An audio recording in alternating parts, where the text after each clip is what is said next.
প্রথম সেজদায় 6টি মাসালা এবং দ্বিতীয় সেজদায় 6টি মাসালা, সর্বমোট 12টি মাসালা আছে। চলুন আজকে আমরা সেজদার মাসালা জানব।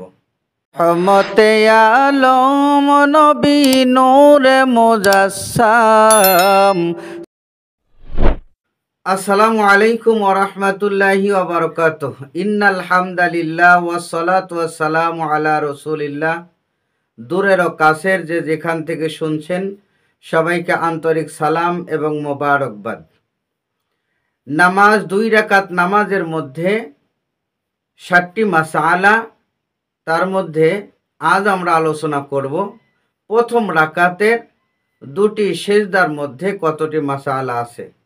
প্রথম রাকাতের 2টি সেজদার মধ্যে 12টি মাসালা আছে। প্রথম সেজদায় 6টি এবং দ্বিতীয় সেজদায় 6টি, সর্বমোট 2 সেজদার মধ্যে 2 সেজদা মিলে 12টি মাসালা আছে। চলুন আজকে এই 12টি মাসালা আমরা আলোচনা করব। প্রথমে প্রথম সেজদার মধ্যে যে 6টি মাসালা, প্রথম সেজদার মধ্যে সর্বপ্রথম হলো আল্লাহু আকবার বলে আমরা যখন সেজদা দিব, এই আল্লাহু আকবার বলা সুন্নাত। এরপরে সেজদা করা আল্লাহর কদমে সেজদা করা এটা ফরজ। 3 নম্বর মাসালা হলো সেজদাতে গিয়ে দেরি করা এটা ওয়াজিব। 4 নম্বর মাসালা সেজদায় গিয়ে সেজদার তাসবিহ সুবহানা রাব্বিয়াল আ'লা, এই তাসবিহটা 3 বার 5 বার বা 7 বার পাঠ করা এটা সুন্নাত। এরপরে 5 নম্বর মাসালা হলো সেজদা হইতে ওঠার সময় আবার আল্লাহু আকবার বলা, এই আল্লাহু আকবার বলা এটাও সুন্নাত। 6 নম্বর মাসালা হলো যে সেজদা হইতে যখন আমরা উঠব, ওঠার পরে সোজা হয়ে বসে একটু দেরি করা, এটা হলো ওয়াজিব। এই হলো 6টি মাসালা। সোজা হয়ে উঠে দেরি করা এটা ওয়াজিব। এই হলো 6টি মাসালা। আর দ্বিতীয় সেজদার মধ্যেও ঠিক অনুরূপভাবে প্রথম 1 নম্বর মাসালা আল্লাহু আকবার বলে সেজদা দেওয়া, 2 নম্বর মাসালা সেজদা করাটা এটা ফরজ, 3 নম্বর মাসালা সেজদায় গিয়ে সুবহানা রাব্বিয়াল আ'লা এটা পড়া সুন্নাত। 4 নম্বর মাসালা সেজদায় গিয়ে দেরি করা এটা ওয়াজিব।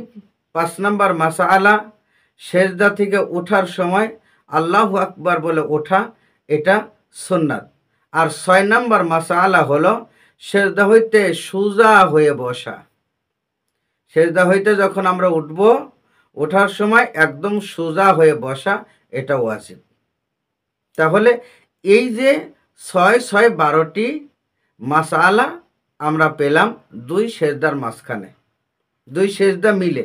প্রথম সেজদায় 6টি, দ্বিতীয় সেজদায় 6টি, সর্বমোট 12টি মাসালা। 1 রাকাতের মধ্যে 2 রাকাতের 7টি মাসালা, এর মধ্যে 1 রাকাতের মধ্যে প্রথম আমরা যেটা পেলাম, প্রথম রুকুর আগে যে মাসালা আছে 11টি, রুকুতে গিয়া 6টি, এরপরে আমরা 2 সেজদায় পেলাম 6 12টি মাসালা। অবশ্যই আমরা মাসালাগুলো সঠিকভাবে জানব এবং সঠিকভাবে তা পালন করার জন্য চেষ্টা করব।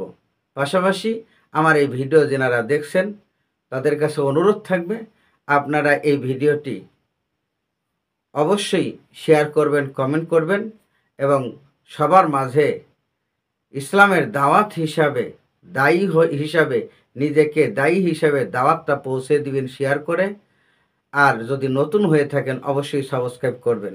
আল্লাহ পাক আমাদেরকে সহি শুদ্ধভাবে তার ইবাদত করার তৌফিক দান করুন। আমিন। ওয়া আখির দাওয়ানা আনিল হামদুলিল্লাহি রাব্বিল আলামিন। আসসালামু আলাইকুম ওয়া রাহমাতুল্লাহি ওয়া বারাকাতুহু।